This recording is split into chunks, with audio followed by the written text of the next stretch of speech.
Drekthar weeps as he tells me of these things, tears falling from eyes that can no longer see the present, but too keenly can see the past. I have no comfort to offer him, that the elements have come again to his call, to mine, indeed to that of any Orcish shaman, is testimony to their compassion and forgiveness, their desire to see the balance restored. The spire that still houses darkness is not on this continent. We are well away from its malevolence physically, but not yet out of its shadow. The shadow that was cast so long ago, on the day following the defiling of what once had been our most sacred place, the shadow of a black hand. You've seen. Sleep did not come easily to Duratan, nor, he realized, to Draka, as she tossed and turned and sighed. Finally he gave up and lay awake, going over the events of the day. Everything in him screamed that it was wrong to embrace the magical path that so blatantly throve on the suffering of another being. And yet, what else was there to do? The elements had deserted the shaman, even though the ancestors themselves had given the orcs this task. Without magic to use as an additional weapon, the orcs would be wiped out by the superior technology and knowledge of the Draenei. He rose and left the sleeping tent. He started a fire to shake off the pre-dawn chill and silently ate cold raw meat. As he broke his fast and watched the sky lighten, he saw a courier approaching. Without stopping, the rider tossed a scroll to Duratan and rode on. Duratan unfolded it and closed his eyes at the contents. There was to be another meeting in 2 days. At that time, the chieftains would elect a leader who would speak for them all, make decisions for them all. They would select one who would be called War Chief. A soft hand stroked his hair. He looked up to see Draka reading over his shoulder. "You might as well stay home," she said gruffly. "The outcome is decided anyway." He smiled sadly at her. "You did not used to be so cynical, beloved." "I did not used to live in such times," was all she said. In his heart, he knew she was right. There was only one orc who was well known enough, charismatic enough to win sufficient votes to be elected war chief. Grommash Hellscream might give Blackhand a bit of a challenge, but Hellscream was too impulsive to be trusted with such a task. Blackhand had been a visible figure from the very start, at first opposing and then supporting Ner'zhul. It was his shaman who had become the first warlock. He had won more victories in his attacks against the Draenei than anyone else. Draka, as she was so often, was right in this as well, and 2 days later, Duratan watched with dull eyes as the votes of the clan chieftains were tallied, and as Blackhand of the Blackrock clan was chosen. He felt several glances come his way as Blackhand's name was announced by Gul'dan, and as the big orc stood with false modesty accepted the title. Duratan did not even bother to object. What would be the point? He was already being watched closely for suspicion of disloyalty. No word he could possibly utter would change anything. At one point, he looked over at Orgrim. To all other eyes, the second in command of the Blackrock clan looked steady and supportive of his leader. But Duratan knew Orgrim better than anyone, and he saw the slight frown that furrowed his friend's brow, the tightness around the lips that indicated that Orgrim was perhaps as unhappy with the decision as Duratan. But he, too, was in no position to object. Duratan hoped that perhaps Orgrim's position, so close to Blackhand, would help mitigate the damage he was certain Blackhand would do. Blackhand now stood in front, waving and smiling at the cheering crowd. Duratan could not object, but neither could he bring himself to cheer for an orc who exemplified everything he despised. Orgrim stood behind his leader on Blackhand's right. Gul'dan, whom Duratan was certain was manipulating things, but was unsure as to how, stood back and gazed at Black Hand respectfully.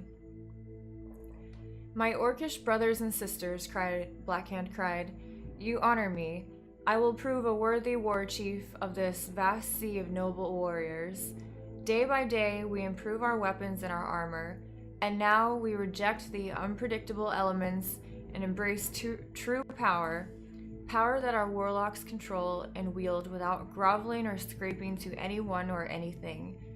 This is liberation. This is strength.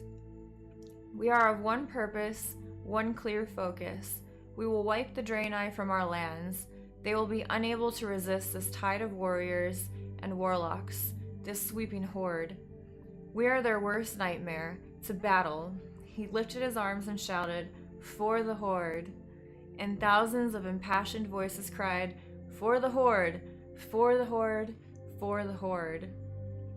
Durotan and Draka returned home shortly after the election of Black Hand, too disgusted to remain longer. The shaman stayed behind for training. When they returned several days later, Durotan saw they stood tall and proud once again. This new magic had given them back their faith in themselves, something that had evaporated like morning mist when the elements deserted them. For that, Durotan was grateful. He loved his clan, and he knew them to be good people. He did not like seeing them broken and disheartened. They practiced their skills on beasts at first, joining the hunting parties and sending their strange creatures after Cleft Hook and Talbuck. Durotan was still troubled at the agony the attacked creatures suffered. As time passed, the creatures suffered less, not because the pain was decreased, but because the warlocks were learning to kill faster and more efficiently. The addition of the strange helpers, or pets as some warlocks fondly referred to the beings firmly under the control, seemed to make all the difference.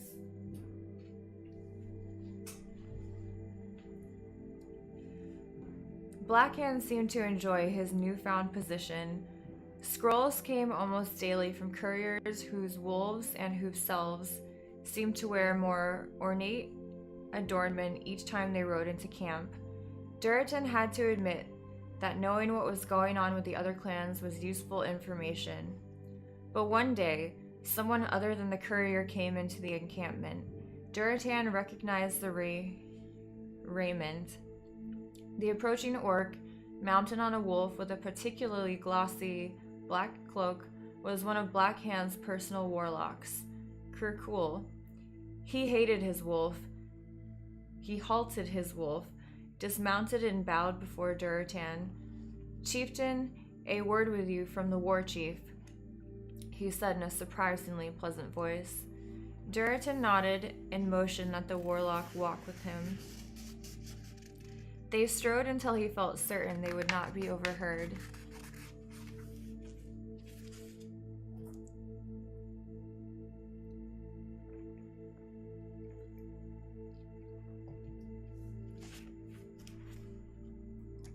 "What is it that Blackhand sends one of his most important warlocks to me?" he asked.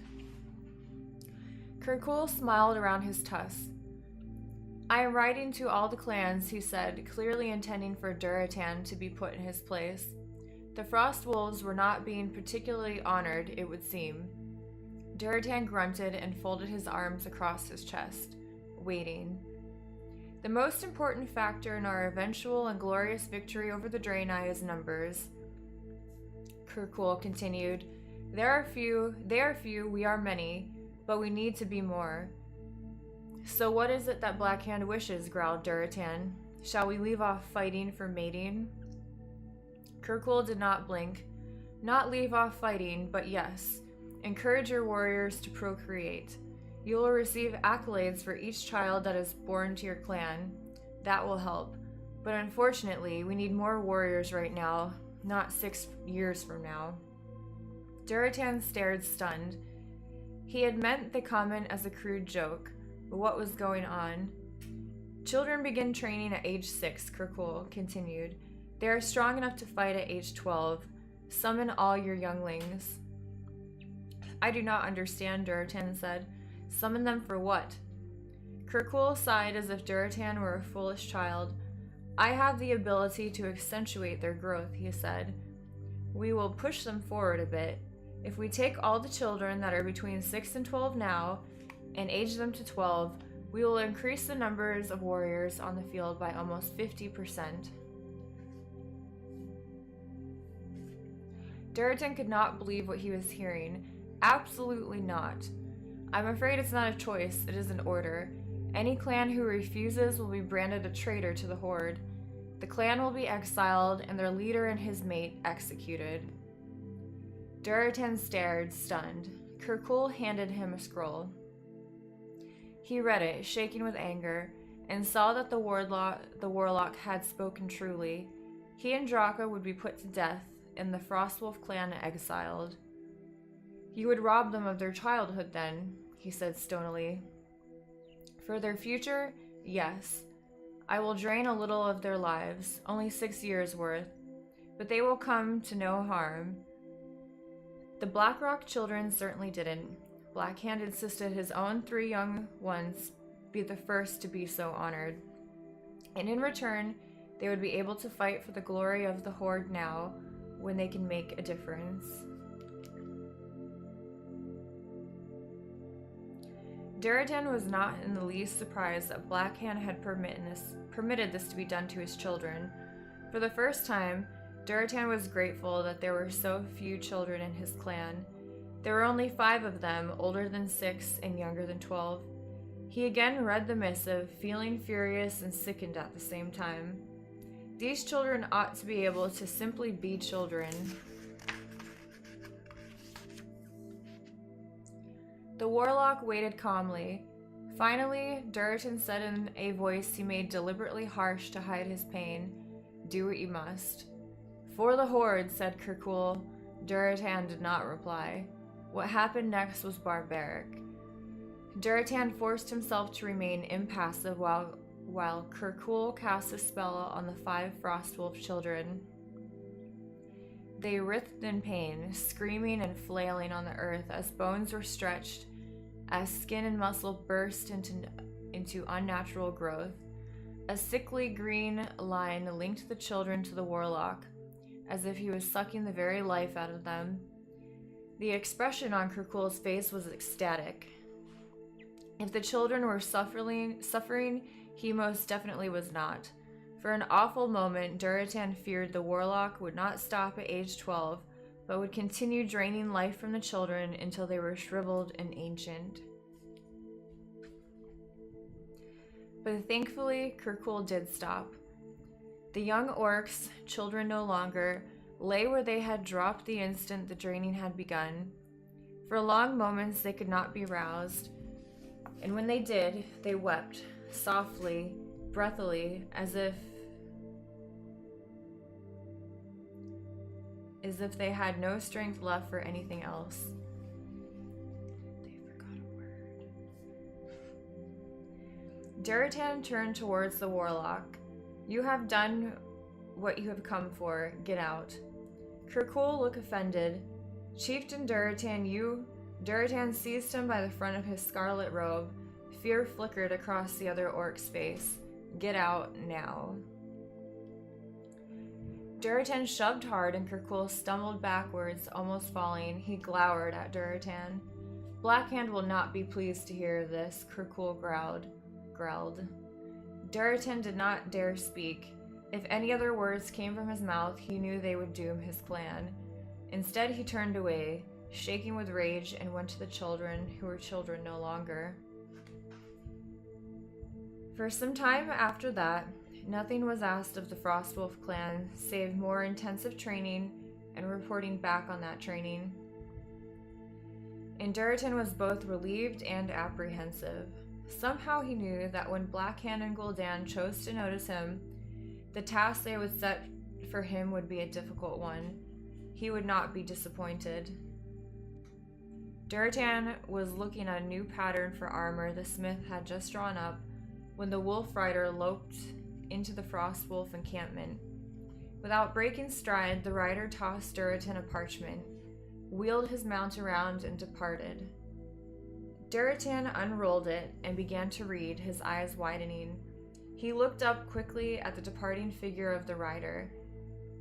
It was not the official courier. Old friend, I am sure it comes as no surprise that you are being watched. They will set a task for you, one that they know you can complete. You must do so. I do not know what they will do if you refuse, but I fear the worst. There was no signature. The missive did not need one. Duratan knew Orgrim's bold script. He crumpled the parchment and tossed it into the fire, watching it twist and curl in on itself like a living thing as the flames licked and consumed it. Orgrim had sent the warning just in time. That very afternoon, a rider wearing the official tabard of a courier approached and handed the Frostwolf chieftain a parchment. Duratan nodded as he accepted it and put it aside. He did not want to see it right now. But the courier looked uneasy. She did not dismount, but neither did she turn her wolf and ride back to the Frostwolf lands. I have been instructed to wait for a reply, she said, after an awkward pause. Duratan nodded and unrolled the parchment. The writing was exquisite, and he knew that Blackhand had dictated the missive. The war chief, smart and cunning though he was barely literate. It was worse than he had thought. Duratan kept his face carefully neutral, though out of the corner of his eye he saw that Draco was watching him carefully. Unto Duratan, son of Garrod, chieftain of the Frostwolf clan, Blackhand, war chief of the Horde, gives greetings. You have now had time to see the skills of our newly trained warlocks in action. It is time to take the attack to our enemies. The Draenei city of Telmor is close to your borders. You are instructed to form a war party and attack them. Orgrim has told me that as boys, the two of you entered that city, that you saw the secret of how the Draenei kept themselves unseen. Orgrim also tells me that you have excellent recall, and you would remember how to expose the city to our warriors for an assault. I'm sure I don't have to tell you what destroying this city would mean to the Horde, and to the Frostwolf clan. Reply to this letter immediately, and we will begin preparations for the assault. For the Horde.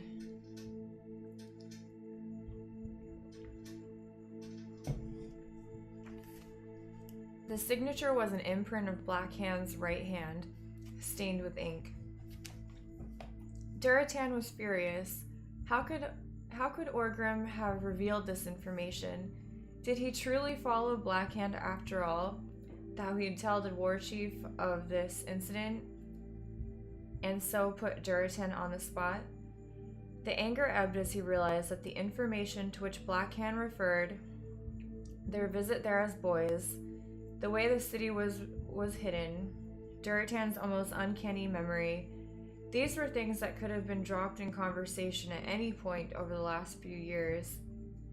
Blackhand was intelligent enough to pick up any crumbs of information and hoard it until such time as it was necessary.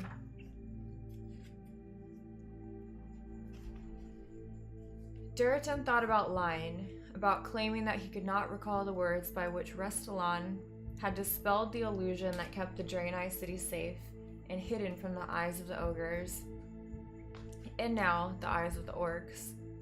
It had been a long time, and he had only heard the phrase uttered once. Anyone else would have indeed forgotten it. But the threat in the letter was so thinly veiled as to be almost ridiculous. If Duratan agreed to assist with the attack, he would prove his loyalty to the Horde, to Blackhand and to Gul'dan, at least for the moment. If he refused, even if he claimed not to recall the words Blackhand wanted him to speak, well, like Orgrim, Duratan feared the worst.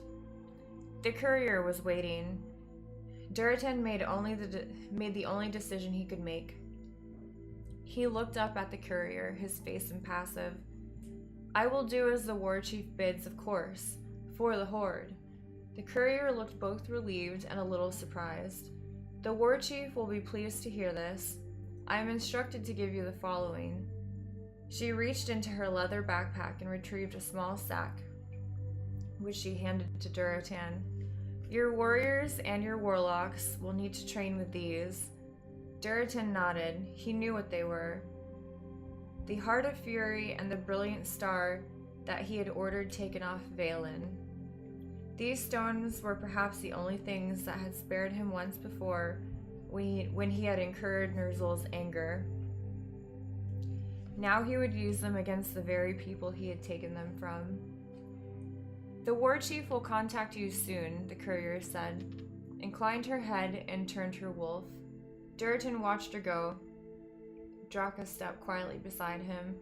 He handed her the letter and went into their tent. A few moments later she joined him, slipping her arms around him from behind while he buried his face in his hands and grieved over the events that had led to the terrible decision he had been forced to make. A few days later, the war party gathered at the Frostwolf encampment. Most of the warriors and warlocks were from the Blackrock clan, but there were more than a few painted war song faces in the crowd, and several shattered hands as well. Even the most obtuse among the Frostwolves could sense the mistrust and contempt from the visitors. Duratan knew it was no accident that the other orcs were all from the most martial clans. They were there to make sure the Frostwolves did not falter at any critical point. Duratan idly wondered which among them had the instructions to slit his throat at the first sign of hesitation. He hoped it was not Orgrim. The two old friends exchanged only a few words, and Duratan saw regret in Orgrim's visage. For that, at least, he was glad. A courier had been sent ahead, so there were plenty of bonfires roaring and food and drink for the hungry guests. Many of the Frostwolves gave up their own lodging for the visitors, so that those who would head into battle the following morning would rest as well as possible. Duratan met with Orgrim and the others who would lead the assault, sketching out a layout of the city as best as he and Orgrim could recall it. By daybreak, the war party, a small army of orcs, was on the move. They passed into the meadows that surrounded the Terrakar forest, where so long ago Orgrim and Duratan had raced as youths and had been startled by the appearance of an ogre. No lumbering giants troubled the vast wave of orcs as they moved steadily toward their destination this morning. Duratan was in the front, riding beside Orgrim on Night Stalker.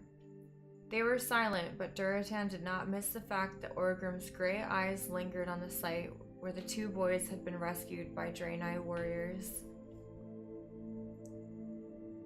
"The years have been long since we passed this way," Duratan said. Orgrim nodded. "I am not even sure we have the right direction. The forests and fields have changed and grown, and there are precious few landmarks originally." Duratan said heavily, "I remember the way." He wished he did not. A pile of stones here, a strange shape outcropping there was enough to guide him. It looked like nothing to anyone else. Blackhand had told his troops that the Draenei were able to disguise their city. Even so, Duratan's sharp ears caught slight murmurs of concern. He frowned. "We are drawing close," he said. "We must be quiet. There is an excellent chance that we will have been seen and reported already."